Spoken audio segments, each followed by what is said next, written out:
पूजा में दीपक का क्या महत्व होता है, कैसे रखना चाहिए, किस दिशा में रखना चाहिए, घी का दीपक जलाएं या तेल का, कैसे बाती रखें, आप गोल बाती रखें या लंबी रखें, दीपक की लो आपकी कैसे जाएगी, और ये सभी बातें आपको बहुत कुछ बताती हैं दीपक की।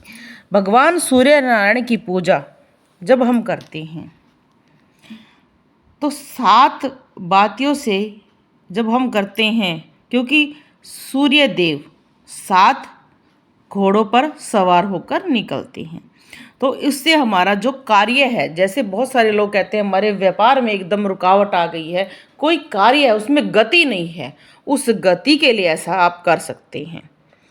पूजा का दीपक कैसे रखना चाहिए, दीपक का मुख देवता की तरफ होना चाहिए।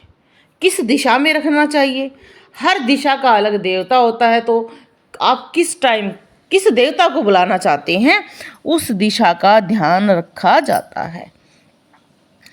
घी का दीपक जलाएं या तेल का, तो ये भी हमारी साधना के ऊपर होता है। नॉर्मली जो गृहस्थ व्यक्ति हैं वो घी का दीपक जलाते हैं, क्योंकि ये बहुत ज़्यादा आनंद देने वाला, कार्य को सिद्ध देने वाला होता है। अब हम आपको कुछ इसके बारे में बताएंगे।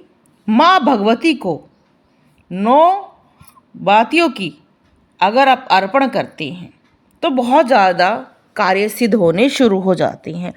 नवरात्रों में तो 9 बातियाँ जलाकर जो आराधना करते हैं उनका एक अलग ही प्रभाव होता है।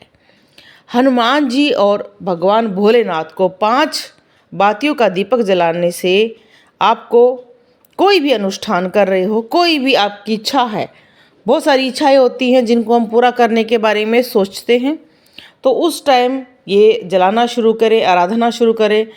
जब हम अनुष्ठान करते हैं, अनुष्ठान क्या होता है, कोई व्रत होता है, कोई जब हम माला का जाप बढ़ाते हैं तो उस टाइम सोने चांदी,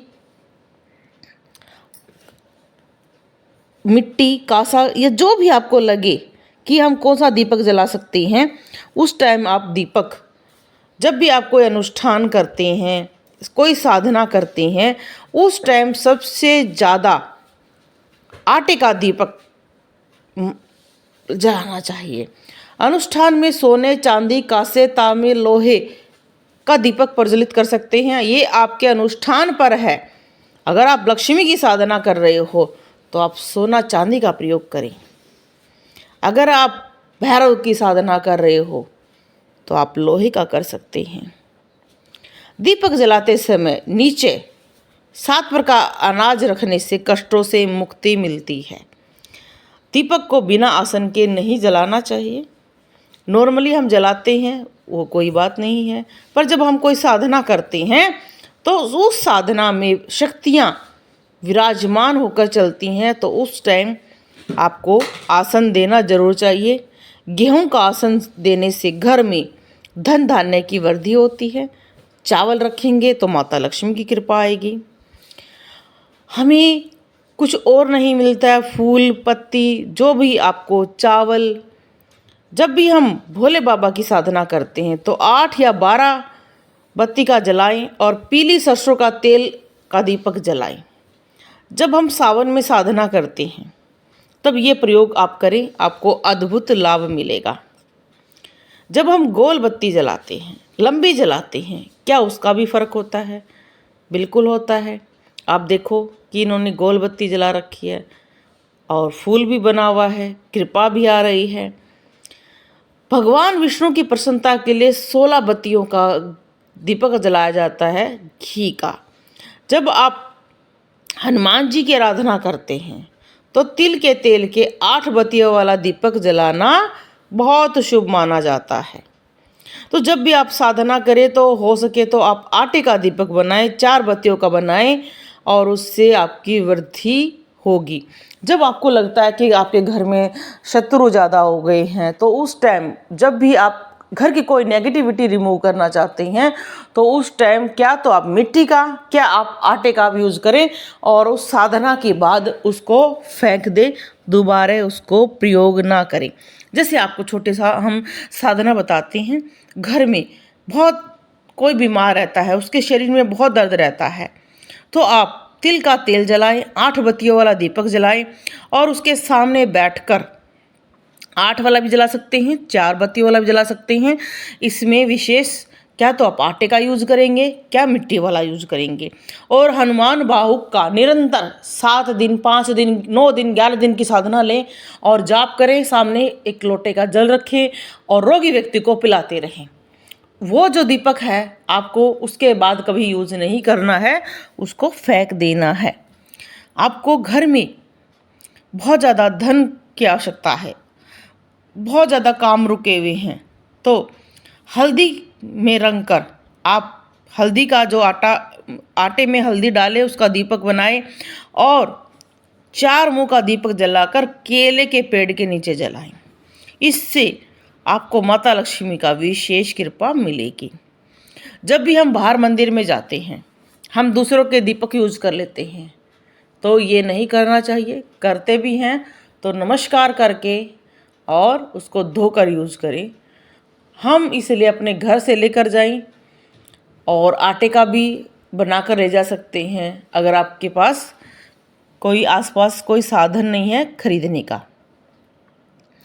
हमें आर्थिक लाभ एक मुखी दीपक जलाना चाहिए, इसलिए तो गृहस्थ व्यक्ति एक मुखी दीपक जलाते हैं।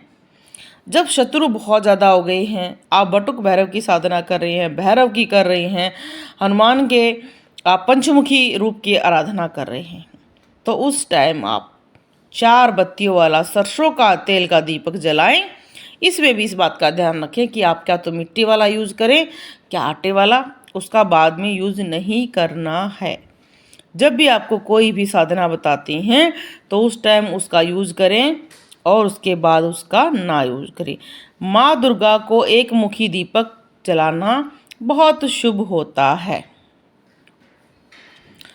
जैसे जैसे हम आराधना करते हैं तो हमारी दीपक में बहुत कुछ आकृतियाँ बननी शुरू हो जाती हैं, जो हमें अनंत गुना लाभ देनी शुरू करती हैं।